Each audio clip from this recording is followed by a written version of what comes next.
Wali Kota Bogor Bima Arya Sugiarto meninjau lokasi di Jalan Pasar Induk Jambu 2 yang terdampak longsor. Kondisi permukaan beton yang ada di sisi tembok pembatas tanah yang longsor kini ambruk. Akibatnya 1 kios dan 3 rumah di bantaran Sungai Ciliwung rusak.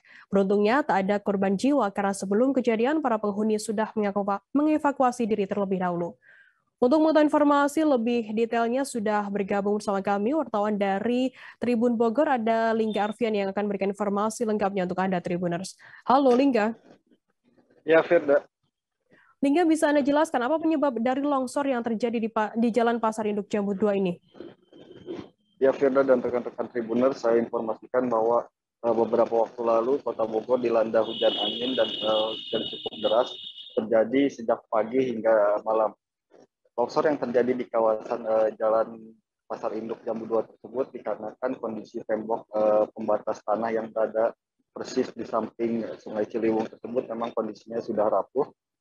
Di saat yang bersamaan kemudian diguyur aliran hujan yang cukup deras sehingga fondasi tembok tersebut rubuh dan hingga membuat 1 kios dan 3 rumah di kawasan tersebut hancur.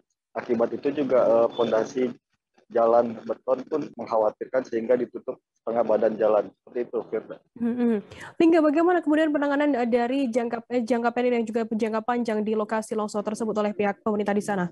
Ya, Firda, untuk sementara penanganan jangka pendek dilakukan pembatasan dengan menggunakan tali, kemudian juga diletakkan beberapa peti bekas sayur milik pedagang pasar. Selanjutnya setelah itu nantinya Bima Arya juga meminta agar jalur tersebut dipasangi barrier sehingga ada pembatasan yang pasti antara longsoran dan akses yang bisa dilintasi warga. Selain itu juga untuk jangka pendeknya ketika terjadi hujan, jalan tersebut diminta agar ditutup sehingga tidak bisa dilalui oleh kendaraan roda 4. Untuk jangka panjang sendiri, pemerintah masih menunggu koordinasi dari Balai Ciliwung Cisadane untuk koordinasi lebih lanjut terkait penanganan longsor tersebut. Seperti itu, Firda. Lingga, selain di Pasar Jambu 2, apakah ada titik longsor di lokasi-lokasi lainnya? Ya, Firda, di Kota Bogor sendiri sampai dengan malam tadi ada sekitar 24 kejadian bencana alam yang didominasi oleh kejadian banjir lintasan dan ada juga seperti longsor dan rumah ambruk. Selain itu juga tembok yang roboh. Namun dari semua itu tidak ada korban jiwa, hanya ada 2 korban luka yang terjadi di wilayah Kampung Keramat. Saat ini BPBD pun terus melakukan asesmen dan pemerintah Kota Bogor juga terus melakukan monitoring kepada aparatur wilayah agar membunyikan siaga bencana seperti itu. Hingga apakah ada dana bantuan tidak terduga atau BTT yang dianggarkan oleh pemerintah di sana untuk penanganan bencana longsor kali ini?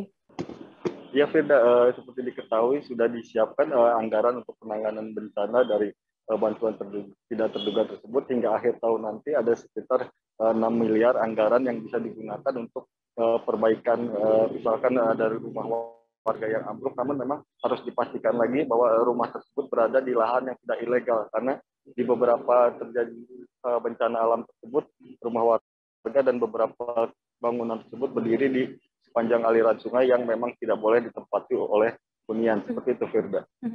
Baik, Tribuners, jurnalis kami tadi juga sudah menghimpun keterangan dari Wali Kota Bogor Bima Arya Sugiarto dan berikut liputannya untuk Anda. Kita buat barrier dulu supaya ini tidak dilewati, dan ketika hujan saya minta tidak boleh dilewati roda 4, hanya roda 2, dan saya minta BPBD koreksi dengan PUPR karena ini juga wilayah balai ya, jadi harus koordinasi, tapi saya minta segera karena ini akses ke pasar. Jadi nomor 1 penyelamatan dulu. Kalau yang di bawahnya udah digeser semua, ya tinggal rumah udah dievakuasi, digeser.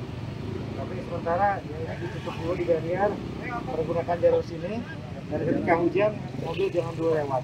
Sambil dikoordinasikan dengan PUPR supaya bisa ini segera dilakukan intervensi fisik. Kondisi di bawahnya itu masih kuat atau udah bolong? Udah bolong, saya kira berbahaya sekali ini. Ya udah coak bawahnya, udah nggak ada. Jadi ini persoalan waktu aja, jadi harus cepat. Perbaikan kemungkinan dilakukan tahun ini. Ya kita masih koordinasikan dulu, apakah bisa dengan BTT tahun ini, apa harus tahun depan, ya saya minta koordinasikan yang PUPR dan balai dulu.